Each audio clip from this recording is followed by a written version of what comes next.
परमपिता परमात्मा कहते हैं कि सतयुग में मनुष्य आत्माएँ दैवी गुणों वाली होती हैं, इसलिए वो देवी देवताएँ कहलाती हैं।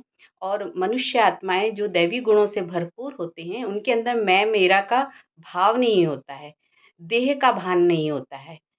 वो आत्मिक स्टेज में होती हैं, आत्मिक स्वरूप में होती हैं, आत्मा के गुणों से भरपूर होती हैं, प्रेम, सुख, शांति, आनंद, शक्ति, पवित्रता, ज्ञान से भरपूर होती हैं। लेकिन फिर त्रेता युग में थोड़ी-सी कला कम होती है, फिर द्वापर में आकर देह भान शुरू हो जाता है और जहाँ देह भान होता है तो द्वैत भाव आ जाता है, देह अभिमान आ जाता है, स्त्री-पुरुष का भान आ जाता है और फिर मनुष्य आत्माएँ साधारण मनुष्य बन जाते हैं, देवी देवताओं से साधारण मनुष्य बन जाते हैं और द्वैत भाव आ जाता है, उनके अंदर भेदभाव दिखने लगता है, स्त्री और पुरुष का भान आ जाता है और फिर विकारों में जाना शुरू कर देते हैं मनुष्य आत्माएँ। तो इस प्रकार मनुष्य आत्माओं की गिरती कला होती है और मनुष्य आत्माएँ गुणों को खोती जाती हैं और विकारों को धारण करती जाती हैं। काम, क्रोध, लोभ, मोह, अहंकार, ईर्ष्या, राग, द्वेष, आलस्य, वासना इनमें फँस जाती हैं और यही रावण है, यही माया है।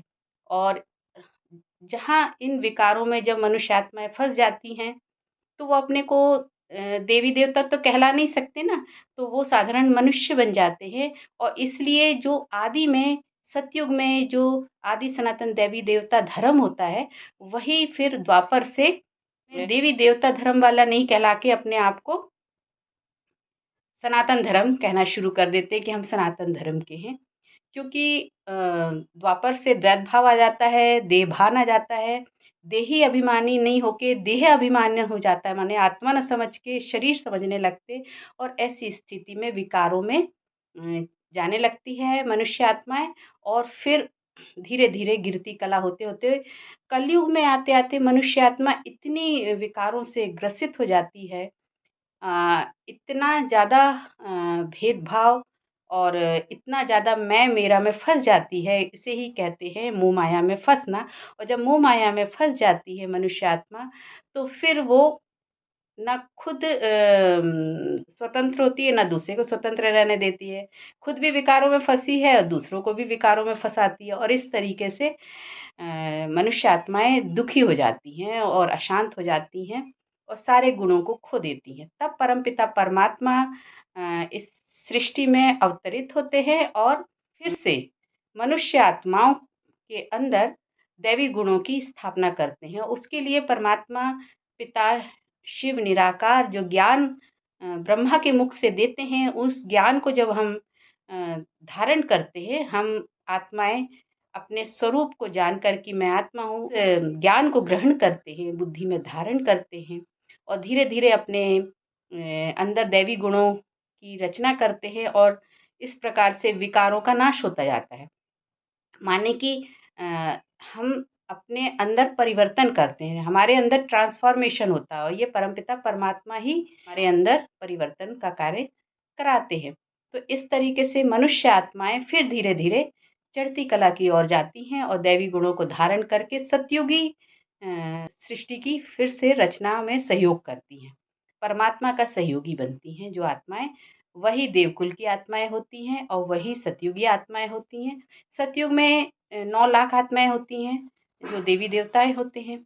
तो इस तरीके से सतयुग से लेके आत्मा की जो यात्रा होती है, कलयुग में आते-आते बिल्कुल तमो प्रधान हो जाती है, विकारों से ग्रसित हो जाती है और इसीलिए तो कलयुग में इतने पापाचार, अपराध ये सब बढ़ जाते हैं ना, तब परमात्मा पिता सृष्टि परिवर्तन करते हैं और मनुष्य आत्माओं को दैवी गुणों की धारण करा के सतयुगी सृष्टि की रचना करते हैं। यही परिवर्तन का कार्य कल्प-कल्प होता है।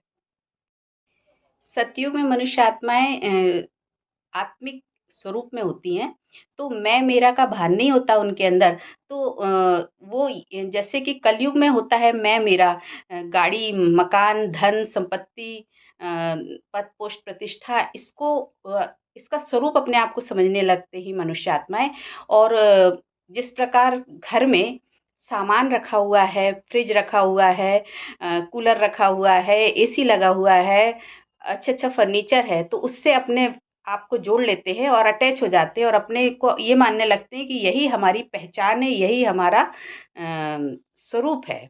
और इस तरीके से मनुष्य आत्माएँ इन धन संपत्ति सामग्री से अपने आप को जोड़ लेती है और मैं मेरा में उलझ जाती है और मनुष्य आत्माएँ फिर इस तरीके से अपने स्वरूप को भूल जाती हैं कि मैं आत्मा हूँ, मेरा आत्मा के जो दैवी गुण हैं उसको वो भूल जाती हैं और मैं मेरा में उलझ के रावण की प्रवृत्ति वाली संस्कारों की धारणा करने लगती है। लेकिन जैसे कि घर में रखी हुई सारी सामग्री है, उसमें मनुष्य अपने आप को ऐसा ही समझने लगे, जैसे वो फ्रिज है ऐसे ही वो अपने आप को फ्रिज समझने लगे या टीवी समझने लगता है, अपने आप को एक वस्तु समझने लगता है, तो फिर उस घर की साफ सफाई कौन करेगा, है ना? इसी तरीके से जब आत्मा इस शरीर को ही ये समझने लगी कि मैं यही हूँ, तो फिर इस शरीर के अंदर जो मन है, क्योंकि जब देह है तो मन है, तो मन की सफाई कौन करेगा, है ना? क्योंकि आत्मा जब मन ही अपने आप को समझने लगी, तो फिर इस मन की सफाई कौन करेगा? जैसे कि घर की सफाई कौन करेगा? अगर घर में रहने वाला व्यक्ति वस्तु समझने लगे अपने आप को, तो फिर घर की सफाई कौन करेगा? इसी तरीके से आत्मा इस शरीर में है जो, वो अपने आप को मन समझने लगे, तो इस मन के घर को कौन साफ करेगा, है ना? तो इसलिए आत्मा के अंदर मन है। मन जो है एक सीढ़ी है समझ लीजिए। मन के माध्यम से आत्मा तक पहुँचा जाता है, मन के अंदर मंदिर। तो इसलिए पहले अपने को आत्मा निश्चय करना होता है और यही ज्ञान परमात्मा देते हैं। हम अपने आप को जब आत्मा निश्चय करते हैं, आत्मा स्वरूप में टिकते हैं, तो फिर हमारा परमात्मा से कनेक्शन होता है और हम इस मन के जाल से बच जाते हैं।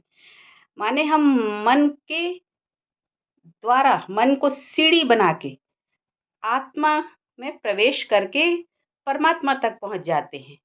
लेकिन हम मन ही अपने आप को नहीं समझते हैं।